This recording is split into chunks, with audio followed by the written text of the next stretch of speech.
ఇవాళ సాధకుల కొరకు మహాశక్తివంతమైనటువంటి దక్షిణకాలి సాధనా విధానాన్ని, అనేక రకాలున్న సాధనలో ఇది ఒక రకం. దక్షిణకాలికి ఇలాగే ఉంటుందని రూల్ ఏం లేదు. అనేక రకాలుగా దక్షిణకాలిని సాధించుకోవచ్చు ఈ కలియుగంలో.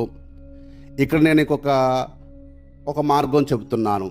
అనేక సాధనా విధానాల్లో ఇక్కడ ఒక మార్గాన్ని మీకు ఇస్తున్నాను, చేసుకుని సాధించండి. ముందుగా ఇంట్లో చేసుకునే వాళ్ళైతే మాత్రం 4 దిక్కుల ప్రతిరోజు 4 నిమ్మకాయల్ని ఇక్కడ కాళికాదేవి మంత్రం ఇస్తాను కదా, అంతో మంత్రించుకొని 4 దిక్కులుగా ప్రతిరోజు విసిరేస్తూ సాధనకు ఉపక్రమించాలి. బయట చేసే వ్యక్తులైతే మాత్రం 4 దిక్కుల 4 చీలలు ఇదే మంత్రంతో 11 సార్లు అభిమంత్రించి భూమికి దిగ్గొట్టేయాలి. మీరు ఆసనం వేసుకునే చోట మాత్రం ఒక నల్లని కోడిని 2 అడుగుల లోతు ప్రమాణం గుంత తీసి అందులో పెట్టి బూట్ చేసి దానిపైన ఆసనంగా వేసుకొని మీరు సాధన చేయాలి. ఇకపోతే ఈ దక్షిణకాలి సాధన చేసేవాళ్ళు ఎర్రని వస్త్రములు మాత్రమే కట్టుకోవాలి. ఎర్రని మందార పుష్పములతో మాత్రమే అమ్మవారికి పూజించాలి. పూజలో ఖచ్చితంగా గుగ్గిలం ధూపం ఖచ్చితంగా వెయ్యాలి. నేతితో మాత్రమే దీపారాధన చేయాలి. నేతితో అఖండ దీపం పెట్టుకుంటే ఇంకా మంచిది, గుర్తుపెట్టుకోండి. సాధకుడు సాత్వికాహారం మాత్రమే తీసుకోవాలి, అంటే వెజిటేరియన్ భోజనం ఏదైనా పర్వాలేదు, వెజిటేరియన్, అది కొద్ది మోతాదులో మాత్రమే. సాధకుడు సాధనా సమయంలో అప్పు చేయరాదు, అబద్ధం చెప్పరాదు. ఒకవేళ ఈ రెండిట్లో ఏది జరిగినా సాధన చేయడం నిరర్ధకం, నిష్ఫలం, గుర్తుపెట్టుకోండి. ఆసనాన్ని కంబలినే వాడాలి. ఈ సాధనా సమయం 70 రోజులు సాధన. ఈ సాధనలో సాధకుడు పొలిమేరు దాటకూడదు. అన్నీ సమకూర్చుకొని సాధనకు ఉపక్రమించాలి, గుర్తుపెట్టుకోండి. అలా వెళ్ళిన సాధకుడికి ఈ సాధన మొత్తం వృధా అవుతుంది. అప్పుడు దాకా చేసిన సాధన మొత్తం వృధా అవుతుంది. కనుక సాధకుడు బయటకు వెళ్లకుండా ఉండడమే మేలు. ఇకపోతే అమ్మవారికి నైవేద్యం. సాధకుడు ప్రతిరోజు ఏం తింటాడో అదే అమ్మవారికి నైవేద్యం పెట్టాలి. ఈ దక్షిణకాలి అత్యంత శక్తివంతమైంది కనుక మళ్ళా చెప్తున్నాను, అఖండ దీపారాధన పెట్టుకుంటే ఇంకా మంచిది, శ్రేష్టము. ఇకపోతే మంత్రం చెప్తున్నాను వినండి.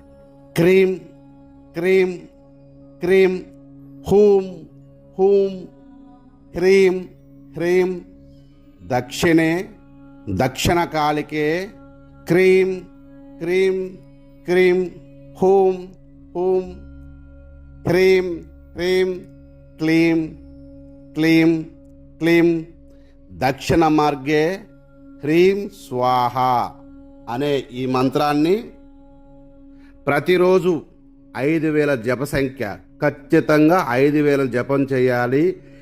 జపమాలగా పగడాల మాలనే వాడాలి, గుర్తుపెట్టుకోండి.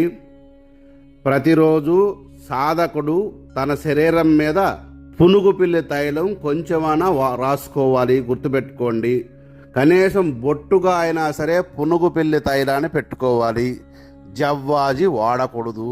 తర్వాత ఈ సాధన రాత్రిపూటలు మాత్రమే చెయ్యాలి. బయట చేసేవాళ్ళైనా ఇంట్లో చేసేవాళ్ళైనా ఈ సాధనని రాత్రిపూట మాత్రమే చెయ్యాలి. సాధనా సమయం వచ్చేసి రాత్రి 2వ జాము, ఎప్పుడైనా పర్లేదు. 2వ జాము అంటే మీకు 12 తర్వాత లేదా 2 నుంచి 4 వరకు ఈ సాధన ఉంటుంది. అలా చేయలేని పక్షంలో 4 నుంచి 8 దాకా చేయండి జప సాధన. ఈ సంఖ్య బాగా సాధన అలవాటైన వ్యక్తులు ఈ సాధనని మ్యాక్సిమం 5 గంటల్లో పూర్తి చేస్తారని నా నమ్మకం. అంటే 5000 జపం కాబట్టి గంటకు 1000, 1200 చేస్తారు, ఖచ్చితంగా చేయొచ్చు. నేను అందరూ చేస్తారని చెప్పట్లేదు. జపమాలగా ఖచ్చితంగా పగడాలమాలనే వాడాలి. ప్రతిరోజు సాధకుడు నెయ్యిని మాత్రం 1 స్పూను ఖచ్చితంగా పరగడుపును తినాలి, గుర్తుపెట్టుకోండి. ఇలా 70 రోజులు నిరాటకంగా సాధకుడు సాధన చేయగలిగితే అమ్మవారు తప్పకుండా సాధకుడికి పలుకును.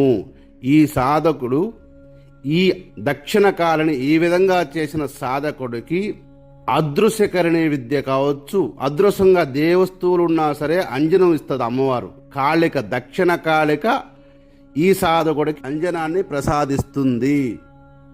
గుర్తుపెట్టుకోండి, ఈ సాధనలో అనేక భ్రమలు కూడా ఉంటాయి, భయాలు ఉంటాయి. మీరు ఇటువంటి ఏటికి భయపడద్దు. ప్రతి సాధనలో పరీక్షలు ఉంటాయి. ఖాళీ సాధన అంటేనే పరీక్షలు కనుక జాగ్రత్తగా మెసులుకోండి. ఒకవేళ మంత్ర సమయంలో నిద్రపోకూడదు, జపమాల కింద పడకూడదు. గుర్తుపెట్టుకోండి, జప సంఖ్య మర్చిపోకూడదు. ఇలా మర్చిపోతే నువ్వు మళ్ళా మొదటి నుంచే సాధన స్టార్ట్ చేయాలి. గుర్తుపెట్టుకోండి, జాగ్రత్తతో ఈ సాధన చేసి సిద్ధి పొందు నాయన. జాగ్రత్త నాయన. ఈ మంత్రం నేను ఇక్కడ డిస్క్రిప్షన్లో కూడా ఇస్తాను, జాగ్రత్తగా చేసుకోండి. వీలైతే ఖచ్చితంగా గురువు ఉపదేశం తీసుకొని ఈ సాధన చేయండి.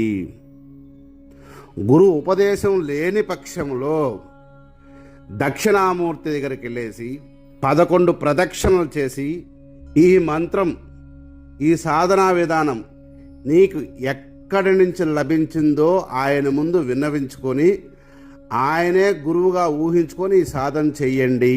ఫలితం తప్పకుండా ఉంటుంది. ఈ నియమాలన్నీ ఖచ్చితంగా పాటించాల్సిందే నాయన. జాగ్రత్తగా విను.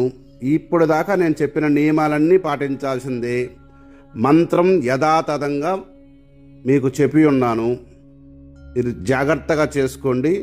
చాలామంది ఈ భైరవ సాధన చేసేవాళ్ళు, ఒకవేళ భైరవ సాధనలో మీరు అనుభవాలు రాని వ్యక్తులు ఎవరైతే ఉంటారో, ఇప్పటి వరకు భైరవ సాధనలో మీరు ఎటువంటి అనుభవం లేకపోయినా బేసిక్స్ అన్నా తెలిసి ఉంటాయనేసి నేను చెబుతున్నాను.